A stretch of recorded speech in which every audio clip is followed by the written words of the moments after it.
السلام عليكم ورحمة الله وبركاته. الشمار كفوني كبجمتوتا في جالتمتوتا المان أرومو هندي كيسانو بكم جرتني تنك نجيني كيا كان كبجا كان جاللا بكم جرتني تسناجا وسنين جتا الرابيا جايبا كبات في جرا سمرت كيسان أك اتجمدن أبدي كبا سمرت كيسانو نفانا بوا يو دوكا بوتني حالاني ستيباني تين دلقو كنا كهردف تنتات أكسني قالوا أبدين كبا tokko farratti aappiin kuni aappii profaayil ittiin tolfamu akkuma isin marti beeytan garee garagaraa ittiin ka tolfamuudha. Marti keessanuu ka hojjechuullee hin beekne dhageenyanii beekne jechuudha. Kana waan taateef isaa san akkamitti tolfannaa warroonni jettanii fi nafaana bu'a. Awwala bilaastooriin seennaa akkuma bilaastoorii seennan ni argitan jedhee yaada. Maqaan isaa kunoo isa kana akkuma gubbarratti argitan jechuudha. Isa kana jechuudha. Egaa akkanatti barreeffattanii booda sarchi jettaniini ani qara itti barreessee qara gabbuufadhe waan ta'eef akkana naa baha oppiin jennaan jechuudha. Ka amma qara dalage kana irraa haqa jechuu maaliif awwalatti deebi'ee isin agarsiisa waan taateef awwalarraa jechuu akka ho'iite inni gadi bu'uutitti deebi'ee isin agarsiisa nafaana bu'a. Akkuma argitan kaayee awwala ho'iite gadi buufattan akkanatti isinii dhufa jechuu. Eega akkanatti isinii dhufe maal gootanii bakka kana irraa hiixan jechuudha. Mallattoo dileetii ni argitan jedhee yaada. Mallattoo dileetii tana dhayxanii achi dhooftanii irraa hiixanii okay jennaani. Eega akkanatti fuula qullaa goone booda akkam goona bakka ida'uu kana dhufne jechuu. Bakka ida'uu kana dhufnee akkuma argitan tartiiban jira arfaffaa isaa irra dhoofne. Eega dhoofne booda akkam goona akkana nuu fide jechuu. Eega akkana nuu fide bakka kana dhufnee as gad dhoofne jechuu. Eega akkana nuu fide booda akkuma argitan kaawaa baay'eetu keessa jira. Isin kana keessa kam keessatti dhooftanii asirra dhooftan jechuudha. Ka mallattoo kubbaa qabu kanatti dhooftanii. Eega akkanatti irra dhooftanii booda akkam gootanii akkanatti guddifattan jechuudha. Eega guddifattanii booda raayitii itti osoo hin godhin dura akkam gootan akkanatti irra gassiitan jechuudha. Akkanatti kana duubatti deeftanii irraa fuularraa balleessitan. Eega balleessitanii booda akkam gootanii kana in argitan jedhee yaada. Ina kana akkanatti duratti as harkiftan jechuudha. Akkanatti eega harkifnee booda kun raayitiin ay jirti raayit goona jechuudha. Eega kanumaan mallee koppi goona. Mallattoo koppii ni argitan jedhee yaada. Kanuma koppi goona jechuudha. Ni guddifanna kun akkuma argitan eega akkanatti wal qixxeeffattanii booda ammallee takka koppi godhan. Eega koppi goone booda kanallee keessatti dikkeessina jechuudha. Marraa dikkeessina kana jechuudha.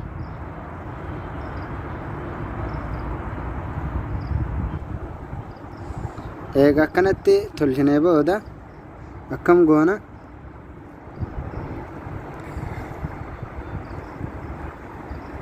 akkanatti ammas kanas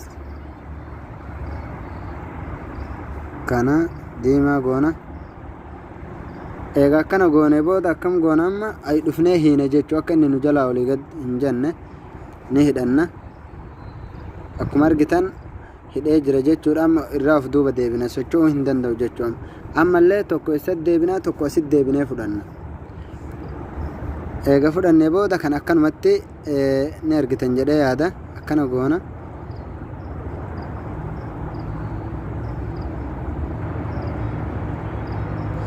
Eega akkana gootanii booda kanas ni argitan jedhee yaada. Ka guutuu jiru kana qabdanii akkanatti duubatti deebiftan. Booda dhuftanii ka zeeroorra jiru kana akkanatti achi harkiftan jechuudha. San booda raayitii itti gootan. Eega akkana goone booda kanas dhufne hiina jechuu akka inni nu jalaa olii gadi hin jenne. Eega kas goone booda kana hundarraayyuu raayitii kenna jechuudha. Raayitii kennee eessa dhoofna bakka kana dhoofna. Isinii gala jedhee abdii qaba. Eega akkana goone booda akkana goone asumaan of duuba deebina jechuudha. Kana amma akkuma argitan kaayee diqqeessuu guddisuu ni dandeenya jechuudha. Amma eega akkana goone booda waan yaada keessanii jechuudha. Garee irratti barreessin amma bakka qalamaa kana ni argitan jedhee yaada. Akkasuma amma garee daarul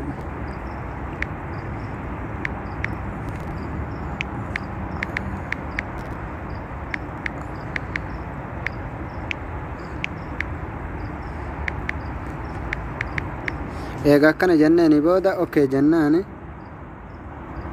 Eega okay jenneen akkam goona bakka A kanarratti ay deebina koppi goona jechuu lama godhanne. Amma eega lama goone booda barreeffama isaallee ni jijjiirra jechuu. Barreeffama isaa akkuma argitan barreeffamni isaa jijjiiramee jira jechuudha. Amma eega barreeffama jijjiirree booda akkam goona bakka kana dhufna ni argitan jedhee yaada. Irraa deemne bakka kana dhufna. Bakka kana qubee kadas isin jedha irra deeffattan isini okay jennaani. Eega akkas goonee booda kan amma duubatti achi deebi'u akkanatti jechuudha. Ni argitan jedhee yaada. Kun akkuma argitan akkasitti eega tolchine booda akka gubbaallee akkam goona barreeffama isaa asumaan jijjiirreessasi. Kun adiidha. Mee bifa kana haa goona. Bifa kana haa goona. Eega goone booda kanas ay dhufnee barreeffama isaa akkanatti eega tolfanne booda akkam goona bakka kana dhoofna jechuudha. Kan ammoo achi gaggara galchine.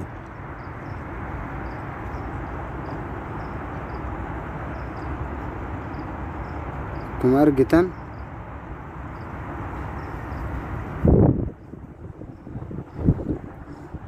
kun akkuma argitan lachuu garee daarul qur'aan jedha. Ka gubbaas ka jalaas akkasuma immoo mee akkasuma na waliin turaadha.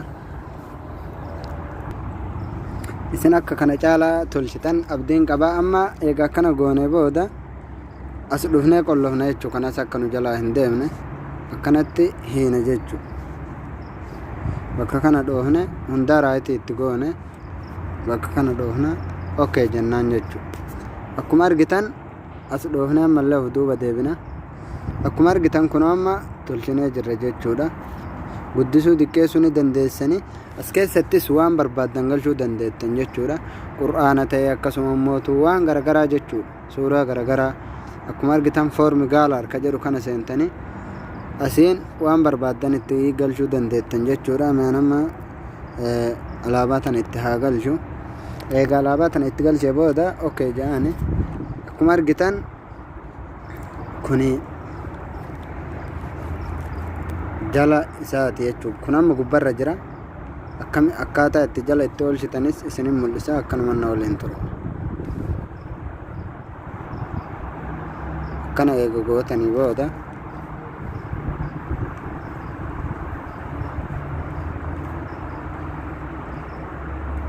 akkuma argitan kunoo jalaa bifatu wal fakkaatee onnaa ta'a malee jala oolchuu ni dandeettan jechuudha. Garuu kanarraa caala wantaa jedha jaala tola.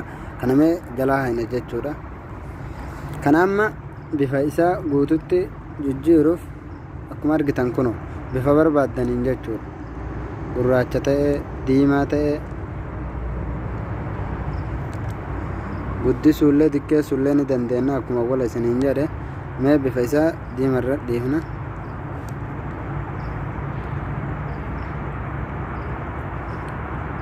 Mee diimaa kanarratti gurraacha kanarratti haa dhiifnu.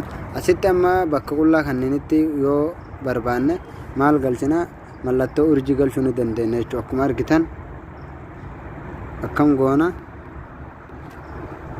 akkasitti xixiqqeessinee jechuudha. Bifa barbaadan jechuu bifa barbaadan gootanii akkasuma ammas achuma deebinee jechuudha. Mallattoo urjii ammas yeroo barbaadan gootanii jechuudha.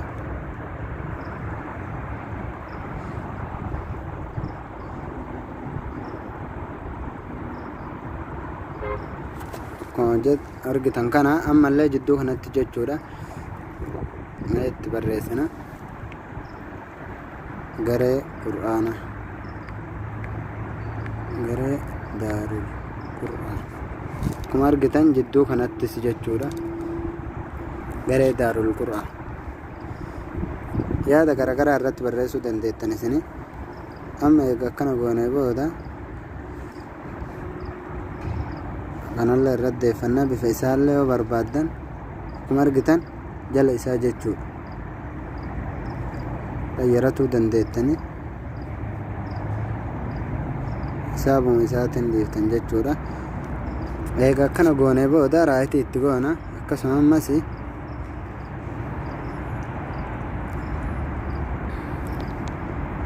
ni argitan jedheeti yaada alaabaa kana fudhannaa okay jennaan akkuma argitan barreeffama jechuudha barreeffama waan isin itti galchitaniin isinii barreessa jechuudha aappii hedduu takka namatti toluudha akka hedduun keessan barbaaddanis quba qaba kanaafuu akkasii waan isinii hin galin koomentii jala kaa'aa isiniin jedha akka isinii gale akka isin gammachiise abdiin qaba taan immootu hagaa barumsa birooti walitti deebinutti nagaa hannaa turaa isiniin jedha diqqoo osoo akkaataa itti gadi buufattan jechuudha eega tolchitanii geessitanii booda kanallee akkana gootanii hiitanii akkaataa itti gadi buufattan jechuudha akkaataa isin jawaala irratti gadi buufattan akkuma argitan kana eega akkanatti tolchitanii booda akkam gootanii bakka kana dhuftan jechuudha bakka kana dhuftanii eega jettanii bakka kana eega dhuftanii achi dhooftanii kunoo seef email jedha